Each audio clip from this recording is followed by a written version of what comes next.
వివేక చూడమని చూద్దాము. ఇంద్రియ నిగ్రహం యొక్క ఆవశ్యకతను ఇలా చెప్తున్నారు ఆది శంకరాచార్యులు. దోషేణ తీవ్రో విషయ కృష్ణ సర్ప విషాదపి విషం నిహంతి భోక్తారం ద్రష్టారం చక్షుషాప్యయం. ముముక్షు అంటే ఎవరిట? దుఃఖాన్ని నివృత్తి చేసుకోవాలి, అలాగే పరమానందం మామూలు ఆనందం కాదు, ఇంకా చాలా దాన్ని మించిన ఆనందం లేదు అంటాం కదా, అలాంటి అంత ఆనందాన్ని పొందాలి అని ఎవరికైతే ఆకాంక్ష ఉంటుందో అతడే ముముక్షు అవుతాడనమాట. విషయ వాసనలు ఉన్నాయనుకుందాం, ఎప్పటి నుంచో వచ్చినవి ఉంటాయి కదా మనకి, ఆ విషయ వాసనలే కదా మనకి ఇంకా ఆ బాహ్య ప్రపంచంలో తోస్తూ ఉంటాయి. అయితే ఎప్పటి వరకు మనం ఆ బంధాల్లో ఉంటామో అప్పటి వరకు మనకి మోక్షానికి అర్హత అనేది రాదట.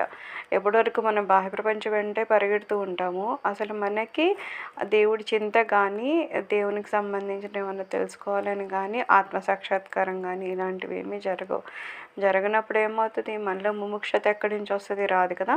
అందుకని ఏమంటున్నారు, ఎప్పటి వరకు మనము భాష విముక్తి అవ్వము అప్పటి వరకు అర్హత లేదు. కాబట్టి ముందు ఒక ముముక్షత సంపాదించాలి అంటే ముందు మనం విషయ పాశాల నుంచి దూరం అవ్వాలన్నమాట, వాటిని విడిపించుకోవాలి. ఒకవేళ అలా మనం విడిపించుకోలేకపోతే మనము షట్శాస్త్ర పండితులు అయినప్పటికి కూడా మనకి ముక్తి లభించదు అంటున్నారు. చాలామంది ఏమంటారు, అన్నీ చేసేస్తున్నాం, పూజలు అవి ఇవి చేసేస్తున్నాం అంటారు, కానీ విషయాసక్తి పోదు. వాళ్ళు అటువైపు చేస్తూనే ఉంటారు, ఇటువైపు బాహ్య ప్రపంచంలో సంబంధించిన ఆ విషయాలు అవని, వ్యవహారాలు అవని, లేకపోతే అలంకారాలన్నీ అన్నీ చేస్తూ ఉంటారు. అంటే ఏంటి, వాళ్ళకి ఇంకా వైరాగ్యం రాలేదు, బాహ్య ప్రపంచం మీద విముక్తి అనేది రాలేదు, అక్కడ బంధ విముక్తి అవ్వలేదు. అయితే ఎప్పటి వరకు నీకు అక్కడ బంధ విముక్తి అవ్వలేదో, విషయవాసనని వదలలేదో, అప్పటి వరకు నువ్వు ఎన్ని అన్నా చెయ్యి, ఎంత ధ్యానం చెయ్యి, ఎన్ని పూజా పాటలు చెయ్యి, ఏమవుతుంది అంటున్నారు? ఏమీ కాదు. ఆఖరికి నీకు ముక్తి అయితే మాత్రం లభించదు అని చెప్తున్నారు. వైరాగ్యం కూడా రెండు రకాలుగా ఉంటుందంట. ఏంటది? ఒకటి మంద వైరాగ్యం, ఒకటి తీవ్ర వైరాగ్యం. మంద వైరాగ్యం అనేది చెప్తూ ఉంటారు కదా, ఏదన్నా ఎవరైనా చనిపోయినప్పుడు శ్మశాన వైరాగ్యము అలా కొన్ని ఉంటాయి. అలాగే పిల్లలు కన్నప్పుడు ఆ బాధ భరించలేక ఆమె అమ్మో సంసారం వదిలేస్తే బాగుంటుందని అదొక వైరాగ్యం. అలా రకరకాల వైరాగ్యాలు ఉంటాయి. ఇవన్నీ ఏంటి? మంద వైరాగ్యాలు. ఇందులో తీవ్రత ఏమి ఉండదు. అందుకని ఏమవుతుంది, ఆ వైరాగ్యం కాసేంతసేపు ఉంటుంది, మళ్ళీ ఏదో ఒక వస్తువు ఆకర్షణీయంగా కనబడేసరికి వైరాగ్యం పోయింది, మళ్ళీ వాళ్ళు బాహ్య ప్రపంచంలో తిరగడం మొదలు పెడతారు. కానీ ముముక్షువుకి ఎలా ఉండాలట?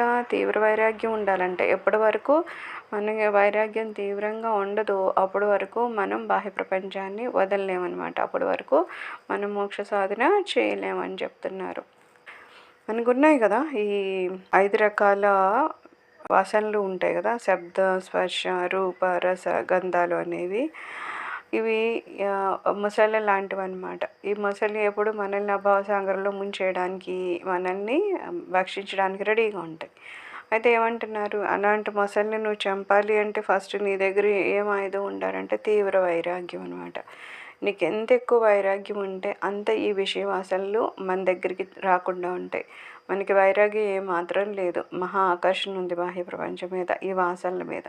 అప్పుడు ఎందుకు నువ్వు వీటిని చంపగలవు? చంపలేవు, వాటంటే పరిగెడుతూ ఉంటావు. అందుకని ఫస్ట్ మనకు కావాల్సింది ఏంటి? ఆ విషయ వాసనలు తొలగించాలంటే తీవ్ర వైరాగ్యాన్ని పెంచుకోవాలి. తీవ్ర వైరాగ్యం ఎప్పుడు వస్తుంది?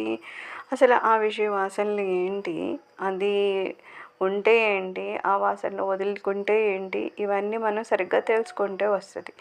ఏమీ తెలియదు, వదిలేయండి వైరాగ్యంలోకి వచ్చేయండి అంటే ఎందుకు వస్తారు? రారు కదా. ఫస్ట్ మనం దాని గురించి పూర్తి అవగాహన చేసుకుంటూ ఉండాలన్నమాట. ఎందుకు వైరాగ్యం తెచ్చుకోవాలి? ఎందుకు అంటే ఏ విషయ వాసనలను దేని వెంట నువ్వు పరిగెడుతున్నావో అవి ఎంతకాలం ఉంటాయి? ఒకటి ఎంతో కాలం ఉండవు. పోనీ ఉన్నాయి, ఉంటే కూడా అవి ఉన్నాయి కాబట్టి పూర్తిగా నువ్వు ఆనందంలో ఉంటావా? లేదు. ఏదో వచ్చిన 1-2 రోజులు బాగుంటామా, కానీ ఆ తర్వాత మళ్ళీ అది ఇంకా పాతబడిపోతుంది, బోర్ కొడుతుంది మనకి. అదొద్దు, మళ్ళీ కొత్తది ఏదో కావాలి. లేదు, ఉన్నది ఏదో పోయిందనే బాధ. లేదు, ఇంతకన్నా మంచిదేదో ఇంకోటి దగ్గర ఉంది, మళ్ళీ ఇదో బాధ. ఇలాగా ఎప్పటి వరకు మనము కనిపించే వస్తువుల వెంట, బాహ్య ప్రపంచం వెంట వైరాగ్యం లేకుండా పరిగెడతామో అప్పటి వరకు ఏదైతే సుఖం అనుకుంటున్నావో దాని వెంటనే దుఃఖం మనకు వస్తుంది.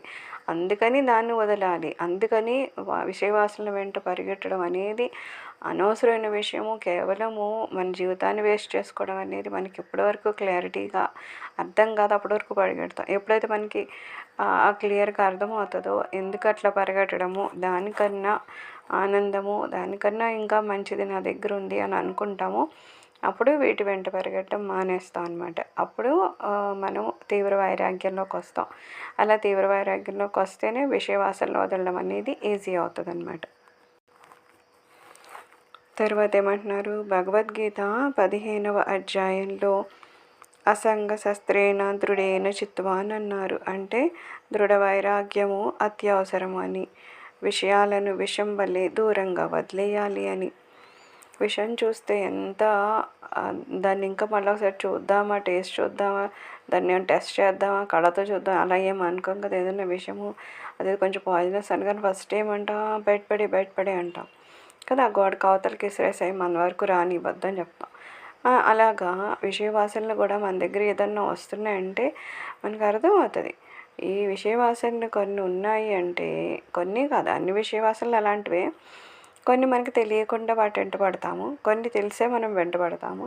సో అలా తెలిసి వెంట పడుతున్నప్పుడు అట్లీస్ట్ అప్పుడన్నా అది దాని వెంట పడుతున్నప్పుడు మనం అనుకోవాలన్నమాట, అమ్మో దీని వెంట పడితే ఇప్పుడు ఏదో చాలా బాగుంటుంది కానీ తర్వాత ఇది నన్ను ముంచేస్తుంది అని.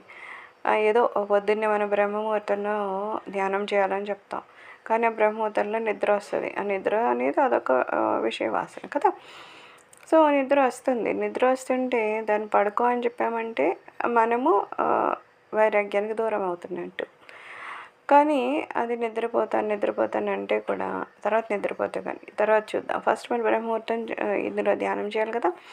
లేగు అని చెప్పి దానికి మనం నచ్చజెప్పి, లేదు ఈ బ్రహ్మముహూర్తం లాంటి అమృతమైన గడియలు మనం వదులుకుంటే జీవితంలో చాలా లాస్ అవుతామని దానికి నచ్చజెప్పి మొత్తానికి ఏదో రకంగా దాన్ని మనం కూర్చోబెడితే కనుక అప్పుడు మనము ఆ విషయ వాసనని దూరం చేసుకున్నట్టే లెక్క. అలా చేయడం లేదు. అది పడుకుంటా అంటే పడుకోమంటాం, ఏదైనా తింటానంటే తిందామంటాం, ఎక్కడికో వెళ్దామంటే వెళ్ళిపోదామంటాం.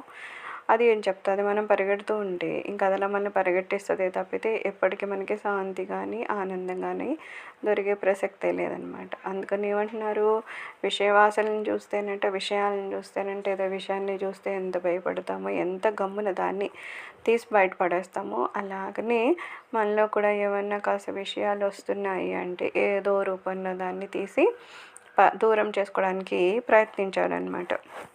ఎవరైతే ఆ విషయాల వెంటే పరిగెడతారో, దాని మీద విపరీతమైన మోజును పెంచుకుని ఉంటారో ఖచ్చితంగా ఏమంటున్నారు, ఆ విషయం అనుభవించే వాడికి ఏమనిపిస్తుంది అంటే నేను విషయాన్ని అనుభవించి చాలా ఆనందంగా ఉన్నాను అని అనుకుంటాడు. కానీ వాడు దేన్ని అనుభవిస్తున్నాడో ప్రతి గడికి మారిపోతుంది. ఎందుకంటే ఒకదాన్నే వాడు ఆనందంగా ఉందని అనుభవించలేడు, ఎక్కువసేపు దాంతో ఉండలేడు. అది ఏదైనా అవని, చాలా డబ్బులు పెట్టి ఎంతో మంచి విలువైన కారు అన్నా కొనుక్కుంటాడు అనుకుందాం. ఎంతసేపు కూర్చుంటాడు, కొన్ని ఒక రోజు తిరుగుతాడు మోజు కొద్ది 2-3 రోజులు. ఇంకా అందులో ఉండవయ్యా అంటే ఎందుకుంటాడు, లేదు కానీ మళ్ళీ ఇంట్లోకి వచ్చే కూర్చుంటాడు. సో అలాగా ఏ విషయాలైనా సరే పూర్తిగా మనకి ఆనందాన్ని ఇచ్చేస్తాయా అంటే ఇవ్వవు. కాబట్టి ఏ విషయాల వెంట పరిగెడతాడో అలాంటి వాడికి మోక్ష మార్గంలో అడుగడుగునా విఘ్నాలు వస్తూ ఉంటాయి అంటున్నారు. ఎందుకంటే వీడు పరిగెట్టేది బాహ్య ప్రపంచంలో. ఈ మోక్ష మార్గంలో ఏం కావాలి, బయట ప్రపంచంలో వదిలేసి అంతర్ముఖం అవుతూ ఉండాలి. వీడు ఇలా ఏదో కూర్చుందామా అనుకుంటాడు ధ్యానంలో, అంతట్లోకి ఏదో గుర్తొస్తుంది అనమాట, తినాలని గుర్తొస్తుంది, దాని వెంట పరిగెడతాడు. మళ్ళీ ధ్యానం అంటాడు, మళ్ళీ ఎక్కడికో చూడాలని ఉంటుంది, ఏదో చూడడానికి వెళ్తాడు. మళ్ళీ ధ్యానం అంటాడు, ఎక్కడికో తిరగడానికి. ఇలాగా సెకండ్కి వాడిని అసలు ఆ ధ్యానంలో కూర్చొనివ్వకుండా విషయాలు ఎలాగా తిప్పుతూ ఉంటాయన్నమాట. సో అవి అడుగడుగున విజ్ఞానంలాగా అడ్డుపడుతూ ఉంటాయి. అయితే మోక్షం పొందాలనుకుంటే ఫస్ట్ ఏమవుతుంది, గురుపదేశం తీసుకోవాలి. గురువుగారు ఏం ఉపదేశించారో దాన్ని పట్టుకోవడం చాలా ఇంపార్టెంట్. అలాగే తన బుద్ధిని ఉపయోగించి ఎప్పుడూ విచారిస్తూ ఉండాలి. ఆత్మవిచారణ అంటాం కదా, ఎప్పుడు విచారిస్తూ ఉండాలి. ఒక విషయం వెంట పరిగెడుతున్నామంటే ఇది మనల్ని ఎటువైపు తీసుకెళ్తుంది? విషయాల వెంట పరిగెడితే అది మోక్షానికి దారి తీస్తుందా? నన్ను మళ్ళా మళ్ళా జన్మ మరణాల చక్రంలోకి తోస్తుందా? లేదు ఇంతకన్నా హీనమైన జన్మలు రావడానికి కారణభూతమవుతుందా? ఇవన్నీ మనం ఆలోచిస్తూ ఉండాలి. ముందు గురువుగారు చెప్తారు ఇలా చేస్తే ఇలా వస్తుందని. ఆ తర్వాత మనం ఆలోచించాలి. ఆచరణపూర్వకంగా కూడా ఎప్పుడు ఏం చేసినా అది ఆలోచిస్తూ ఉండాలి.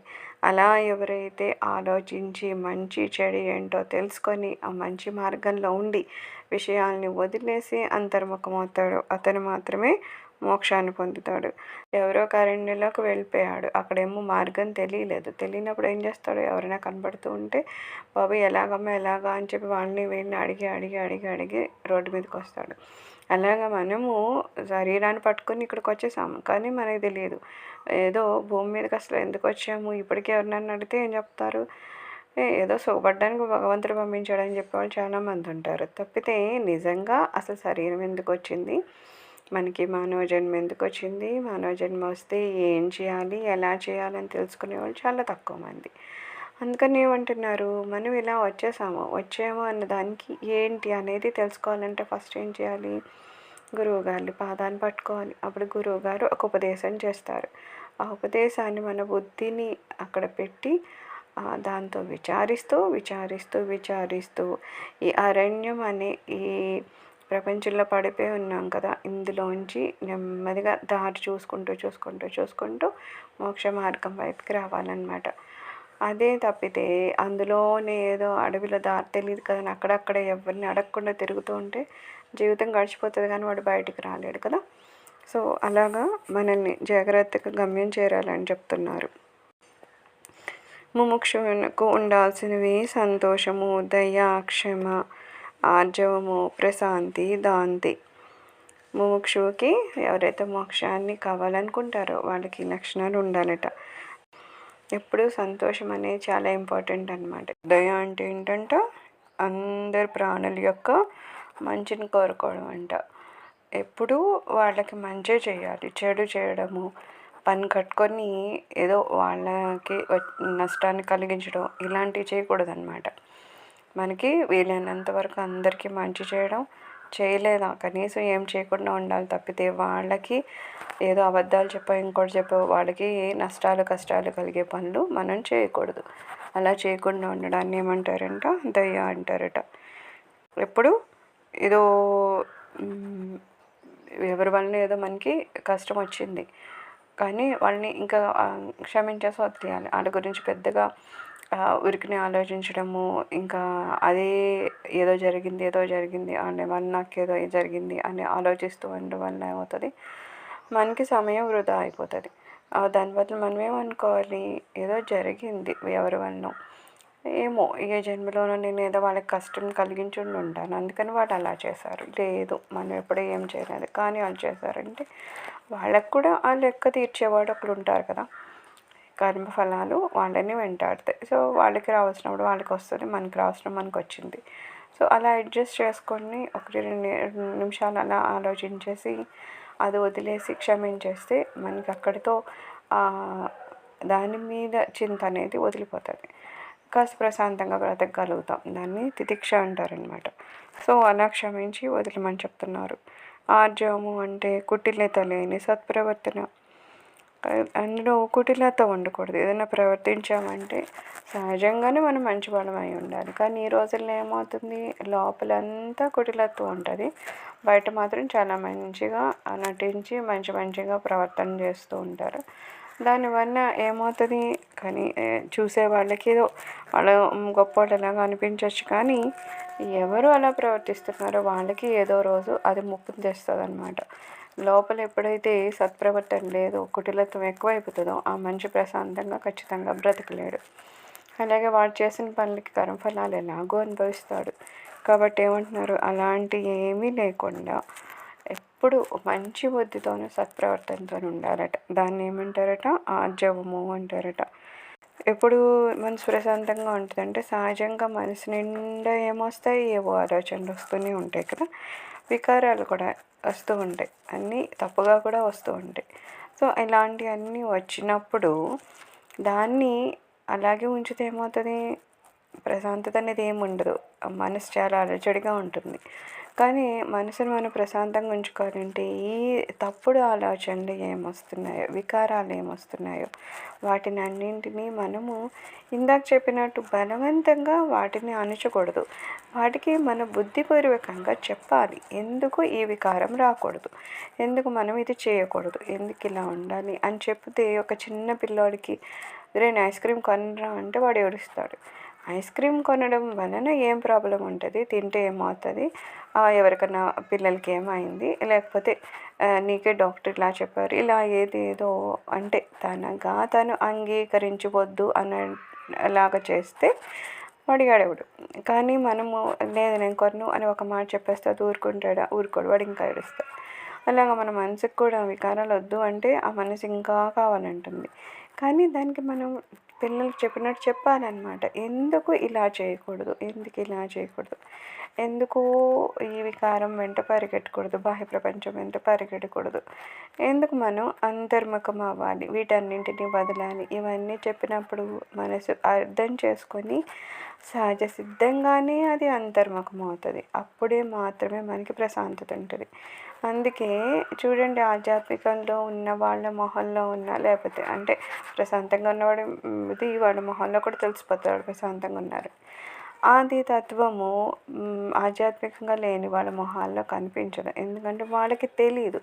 వాళ్ళకి తెలిసింది ఏంటంటే ఏదన్నా విషయం నచ్చింది అంటే దాన్ని వెంట పరిగెట్టడం, దాన్ని ఎలాగో ఒకలాగా కొనుక్కొనో ఇంకోలాగా దాన్ని తెచ్చుకున్న 1-2 రోజుల తర్వాత మళ్ళీ దాని మీద విముక్తి, ఇంకోటి ఏదో కావాలని అనుకోవడం, ఇలా ఏదేదో జరుగుతూ ఉంటాయి. కాబట్టి వాళ్ళకి ఎప్పుడు ప్రశాంతత అనేది ఉండదు. మరి ఏమీ లేకపోయినా రోడ్డు మీద కూర్చొని కనీసం 2-3 రకాల బట్టలు లేకపోయినా, తినడానికి తాగడానికి పడుకోవడానికి లేకపోయినా మహాప్రశాంతంగా ఎలా ఉంటున్నారు అంటే వాళ్ళకి తెలుసు ఏది ఉంటే ప్రశాంతత ఉంటుందో, ఏది లేకపోతే ప్రశాంతత ఉంటుందో వాళ్ళకి తెలుసు. కాబట్టి వాళ్ళ మనసు పూర్తిగా వాళ్ళ నిగ్రహంలో ఉంటుంది. కాబట్టి మనసు ఎప్పుడైతే మన కంట్రోల్లో ఉందో, మనసు ఎప్పుడైతే శాంతియుతంగా ఉందో మనం కూడా అంతకన్నా ప్రశాంతంగా బ్రతుకుతాం అన్నమాట. అందుకని ఏం చెప్తున్నారు, ఫస్ట్ ఆ వికారాలు ఎక్కడొస్తాయో మనసులో ఆ మనసుని నిగ్రహించుకోవడం నేర్చుకోవాలంటున్నారు. అలా కనుక మనం దాన్ని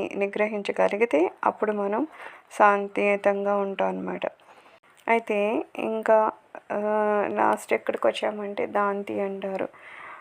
మనకి కొన్ని అంతరింద్రియ బాహేంద్రియాలు 2 ఉంటాయి కదా, వాటి మీద నిగ్రహం ఉండాలంటున్నారు. కొంతమందికి తిండి మీద ఎంతో యావ, ఆ తిండిని ఎంత తినాలి అనేది ఉండదు, లేకపోతే ఈ వస్తువు తింటే పడదు కదా, దీనివల్ల నాకే కదా కష్టం అనేది ఉండదు. తినాలి అని తినేయడం, ఆ తర్వాత కష్టపడము.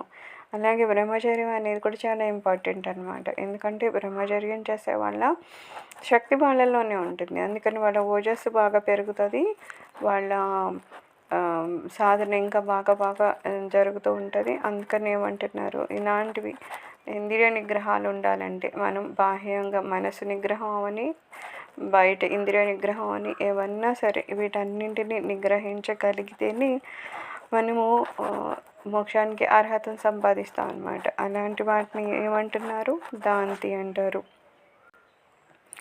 తర్వాత ఏమంటున్నారు, మనుషులకి బంధమోక్షాలకు కారణము మనస్సు. అమృత బిందు ఉపనిషత్తులో మన ఏవ మనుష్యాణం కారణం బంధమోక్షయాః అని చెప్పారు. భగవద్గీతలో ఆత్మ బుద్ధి గ్రాహ్యమతి ఇంద్రియం అన్నారు శ్రీ భగవానుడు. అంటే శుద్ధ బుద్ధితో మాత్రమే ఆత్మ తెలియబడుతూ ఉంటుంది. అందుకని బుద్ధి అనేది, మనసు అనేది చాలా శుద్ధిగా ఉండాలి.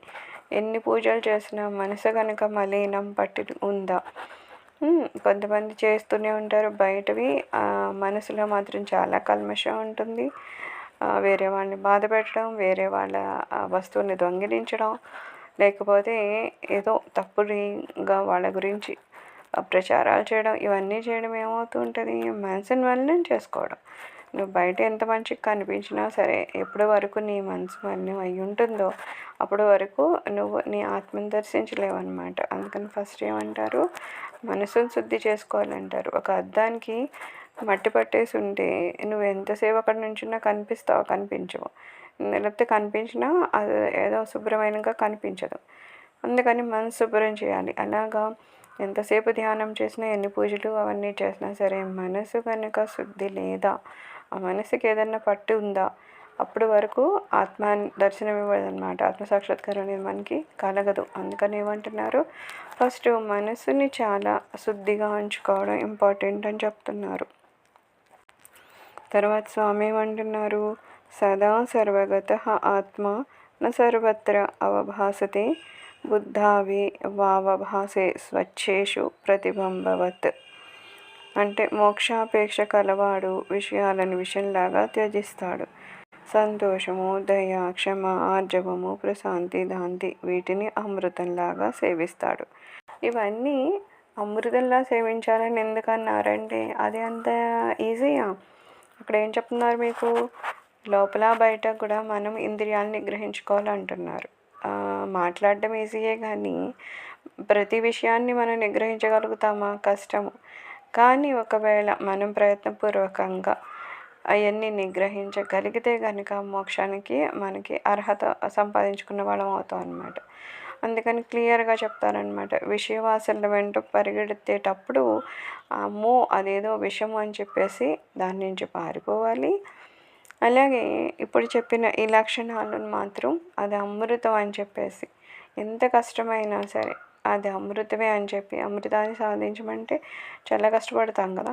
వాళ్ళు ఎవరైనా చెప్పారు ఏదో ఇంతంత కష్టపడితే ఇస్తామంటే వాడు కష్టపడతాం. అలాగా ఇవి కొంచెం కష్టమే కొంచెం చాలా కష్టమే. ఇంద్రియాలని కంట్రోల్ చేయడం అనేది చాలా కష్టం. కానీ ఆ కష్టపడితేనే మనకి మోక్షం అనేది దొరుకుతుంది. కాబట్టి మనము ప్రయత్నపూర్వకంగా వాటిని పొందాలంటున్నారు. ఈ స్థూల శరీరం ఏది ఉందో బాహ్య శరీరం, దాంతో మనం తాదాత్మ్యం చెందడాన్ని ఏమంటామంట, అధ్యాస అంటామంట. దీన్ని ప్రతిక్షణము వదిలిపెట్టాలి. అంటే దగ్గరికి రానియకూడదు. తాదాత్మ్యత చెందిపోతున్నాం కాబట్టి ఆ శరీరానికి అది కావాలి ఇది కావాలి దాని వెంట పరిగెడుతున్నాం కదా. కాబట్టి ఈ శరీరానికి సంబంధించిన విషయాలతో తాదాత్మ్యం చెందడం అనేది మనం ముందు వదిలేయాలంట. ముందు నేను అని పట్టుకుంటాం ప్రతిదానికి, అహంకారం కదా, అది ఈ శరీరం నేనని మొదలెడతాం. శరీరానికి సంబంధించింది వీటిని కనుక మనం ఎప్పటి వరకు వదలలేదో మనకి సాధన ఏమి ముందుకెళ్ళదు. అందుకని ఏం చేయాలట, ముందు వాటి నుండి ఎలాగ మనల్ని మనం బయటపడాలి అనేది ఆలోచించి ప్రయత్నపూర్వకంగా శరీరానికి సంబంధించిన విషయాన్ని బాహ్య అనే నేనుని వదులుకోవడానికి ప్రయత్నం చేస్తేనే అప్పుడు మనం బంధ విమోచన అవుతామంట. అయితే చాలామందిని చూస్తూ ఉంటాం కదా, సుఖపడాలని ఆ శరీరానికి ఇంకా ఇంకా ఇంకా ఏంటేంటో సుఖాలని అమరుస్తూ ఉంటారు. అయితే అలా ఎవరైతే అవసరానికన్నా ఎక్కువ సుఖపడతారో వాళ్ళ ఆఖరికి ఆ శరీరం అన్నీ చంపబడతారట. అలా కాకుండా ఈ శరీరాన్ని ఆత్మజ్ఞానం కొరకు ఉపయోగించాలి. అయితే ఈ శరీరం ఎందుకు వచ్చిందంటే ఆత్మజ్ఞానాన్ని సంపాదించడం కోసం. అందుకని ఉన్న కాలం అంతా మనం ఈ శరీరాన్ని దేనికి ఉపయోగించాలి, ఆత్మజ్ఞానం ఎలా సంపాదిస్తామని దానికి సంబంధించిన వాటి గురించి ఆలోచించడం, ధ్యానం చేయడము, ఏ రకంగా అయితే మనం ఆత్మసాక్షాత్కారాన్ని పొందగలమో అలా చేయడం వల్లనే నువ్వు ఈ జీవితాన్ని సమర్థవంతంగా వాడుకున్నవాడు అవుతావు. తప్పితే ఏదో విషయవాసనలు అని చెప్పేసి శరీరానికి అది కావాలి ఇది కావాలని ఇచ్చినంత మాత్రాన అది ఏదో రోజు ఒక చంపబడుతుంది అంతే కదా. శరీరం వచ్చింది అది పోతుంది. కానీ మధ్యలో నువ్వు దేనికి ఉపయోగించాలో దానికి ఉపయోగించుకోకపోతే ఏమైంది, అది మనం ఉపయోగించుకొని వాళ్ళం అయిపోతాం కదా. మనం సరిగ్గా ఉపయోగించుకోవాలంటే ఏం చేయాలంటున్నారు, దాన్ని ఆత్మజ్ఞానం కోసం ఉపయోగించాలని చెప్తున్నారు. సర్వం శ్రీ గురుచరణారవిందార్పణమస్తు. లోక సమస్త సుఖినో భవంతు.